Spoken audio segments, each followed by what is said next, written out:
As Syria's ambassador to the UN, it does fall to Bashar Ja'afari to speak for the government of Bashar Assad on the world stage. And from the earliest days of his government's brutal crackdown, Mr. Ja'afari has defended that government's actions.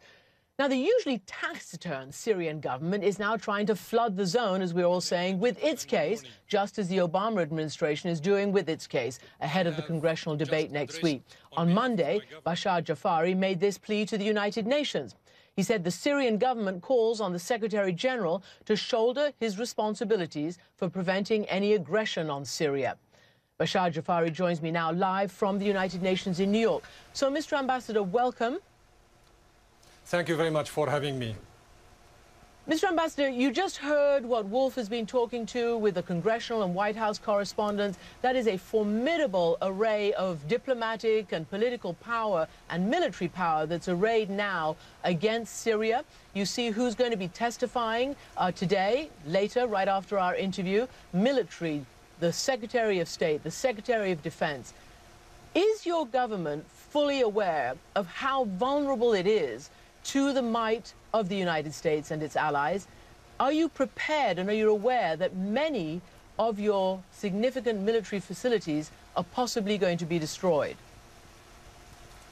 Well, first of all, please give me some minutes to clarify some very important points. Number one, I'm a diplomat and my main job and mission is to extinguish fires, not to trigger wars and animosity among nations, supposedly sovereign and members of this big home called the United Nations. Number two, the issue is not related to a war against Syria. It's about an aggression. According to the Charter, Item 4 of Article 2 of the Charter, member states should refrain from any unilateral action or any aggression against any other member states. So the issue for us is not about a military strike coming from here or there. It's about an aggression that will strike the whole Syrian people. And I hope that these words would be extremely important for the congressional leaders and the Congress members while discussing in their hearings whether they will allow the White House to strike or not.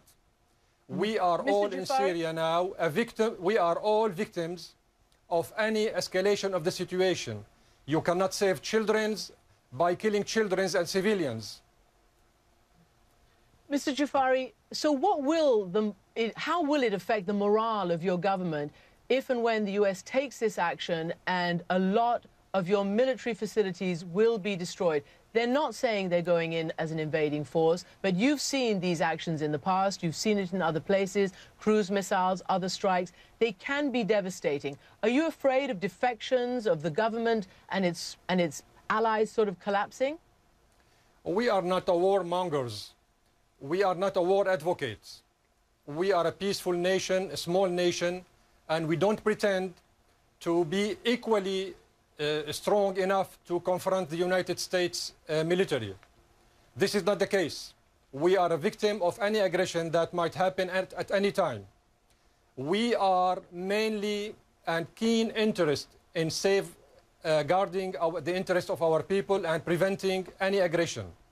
We have been calling on the American administration for years, since the beginning of the crisis, to get involved, positively speaking, in resolving this crisis, which is dramatic and regrettable. But unfortunately, the American administration closed its embassy in Damascus, shut down all channels, diplomatic channels, and worked out a secret strategy to help the insurgents and the armed groups against the government. Mr. Ja'afari, you are portraying your government as the victim. Presumably that's your job at this point. But obviously what's happening is because of the aggression by your government against Syrians, including right now the use of chemical weapons. There is a forensic Syrian chemical weapons expert who has defected, according to the opposition, and is now in Turkey and will, he says, make public what he knows about the regime's involvement in the use of chemical weapons. That is going to seal this situation, isn't it? Christiane, these allegations are false and unfounded. You can repeat the same mistakes that the previous American administrations did at many times. During Vietnam War, or during the Cuban crisis, or the Iraqi war with Colin Powell in the Security Council, presenting high confidence evidences, as he said at that time. By the way, he used the same description used by Mr. Kerry 3 days ago, when Mr. Kerry said also he had high evidences, high confidence evidences. So any opponent, in any opposition, could come out to the media or to any other intelligence sponsoring him and say that his government did this and that. You may remember what Mr. Al-Shalabi, the Iraqi guy, did before the invasion of Iraq, when he pushed the American intelligence towards the hypothesis of Iraq having chemical weapons also, and weapons of mass destruction. Ja'afari? Then everybody apologized later on, including Mr. Colin Powell, for this allegation. I'm really afraid that we are repeating the same tragic and regrettable scenario in the case of Syria today. The Syrian government... The problem with what you're saying, though, the problem with what you're saying is that you are confusing Iraq and Syria. Syria does have chemical weapons, and many, many doctors and independent investigators, as well as national intelligence, have concluded that those weapons have been used and have been used by the Syrian government. And this is not the first time on August 21st. There's been many occasions, and there have been many tests of victims of biomedical tests, you know, hair and blood and urine samples, which have proven it. Are you saying that there are no chemical weapons in Syria, or are you just saying that you didn't do it? Thank you very much for asking these very important questions. Number one, the Syrian government did not say that the sarin gas was not used in Khan al-Assal. Actually, we were the first to say that in March the 20th, which means 1 day after the attack by chemical substances on Khan al-Assal. And we insisted in our request to the Secretary General on two things. A, to prove that the chemical weapons were used. B, who did it. The American delegation, the French and the British at that time, objected to B. They just wanted to focus on whether the chemical weapons were used or not. So we were highly interested from the beginning in shedding lights on the use of chemical weapons by the armed groups in Khan al-Assal. This is number one. Number two, we are not saying that chemical weapons were used, I mean chemical weapons in its conventional definition as one type of the weapons of mass destruction. What Mr. Kerry said 2 days ago about the signatures of sarin found in the results he referred to is not a big discovery, because the Syrian government said it 5 months ago. We said from the beginning that the sarin gas, neurotoxic gas, were used in Khan al-Assal. And nobody cared about it at the time, because all of them knew who did it. And the British intelligence, as you may remember, sneaked illegally inside Syria, took samples from Khan al-Assal, analyzed the samples, and came out with the result, which is that the armed groups used the chemical weapons in Khan al-Assal. So Mr. Ja'afari, then the Russians themselves submitted a report the British, to the Security French, Council. the United States, sir, the British, the French, the United States all say that chemical weapons have been used, as you say, but that they have been used by your government, because the opposition does simply not have access to the delivery systems, to the wherewithal, to the stockpiles. And it kind of beggars belief, sir, and this is unfortunately a historical precedent, to think that people are gassing themselves. So this is a major problem with your argument. And it does sound right now that the Syrian government is pretty afraid. All of a sudden, all of you are out giving interviews, the president, Assad, to the Figaro, you are talking to me, others are talking to other journalists. I'm trying to figure out, you believe, don't you, that there is going to be a major U.S. strike on your military facilities? Christiane, the reports emanating from USA, France and Britain are not and could not be taken seriously, and they are not credible, because these three governments are deeply involved in the Syrian crisis. in helping the armed groups against the government. So the Russians themselves submitted a report. Sir, give me some time, please, to clarify my point. The Russians submitted a report of 80 pages to the Security Council.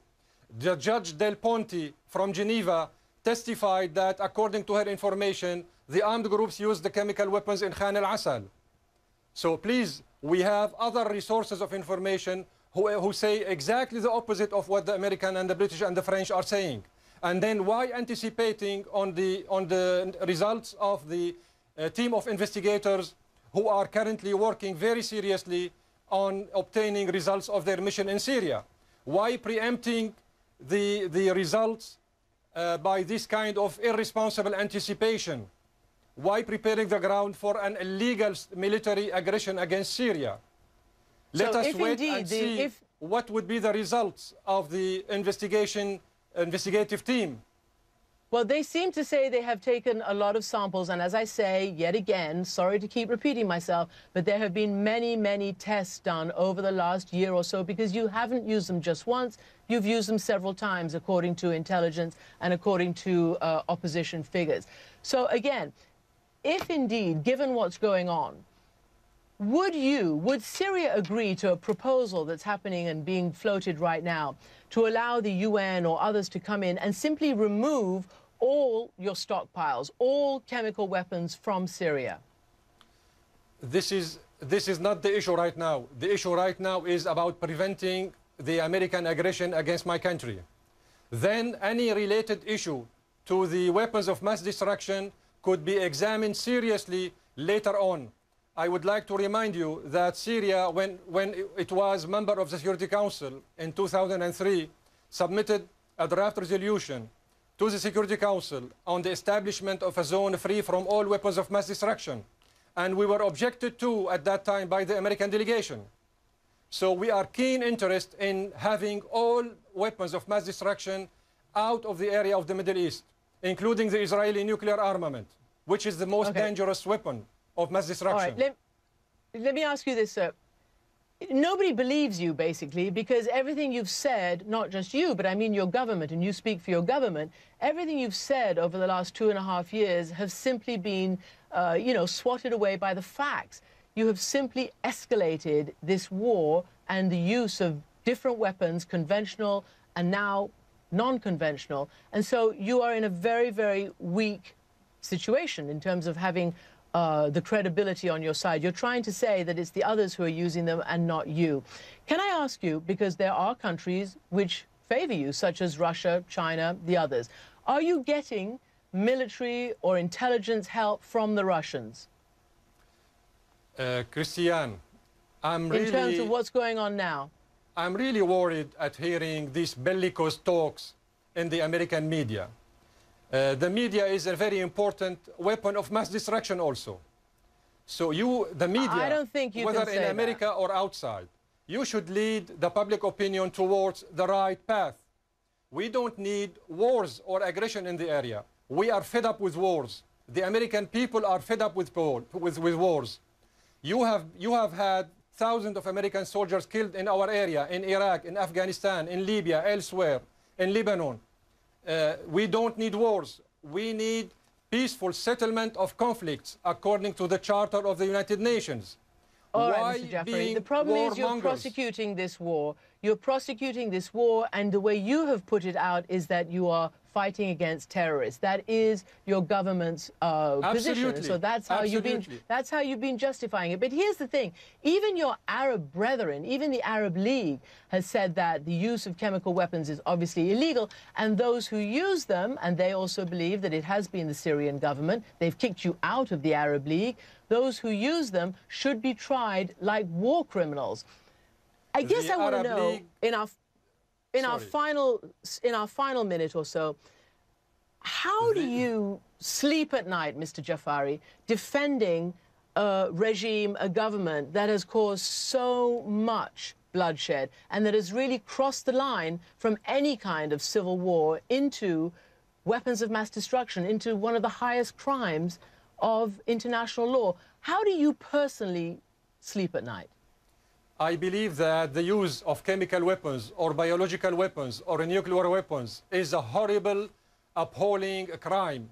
And those who perpetrate such a horrible crime, whether they are Israelis or others, should be held accountable to the internationally established mechanisms, not to the bully of the world, the policeman of the world, represented by the American intelligence reports or false allegations coming from France or Britain or Saudi Arabia or Israel.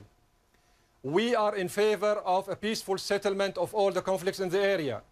And my country has been a victim of intrusion, interference in its domestic affairs by foreign intelligences. Mainly speaking, don't forget that there is a room of operation in Jordan right now operating by the Saudis and the Pentagon, and where they are training and instructing thousands of Syrian mercenaries and foreign mercenaries to invade Syria from the south. And the same thing exists in the north, within the Turkish territory. So please, we have to look at the picture in its entirety, in its comprehensiveness. We are not running for wars or for aggressing anybody else. We haven't declared war to the United States or to any of our neighbors. All what we are saying is that, yes, we do have a domestic crisis. Yes, wrongdoings happened in the past.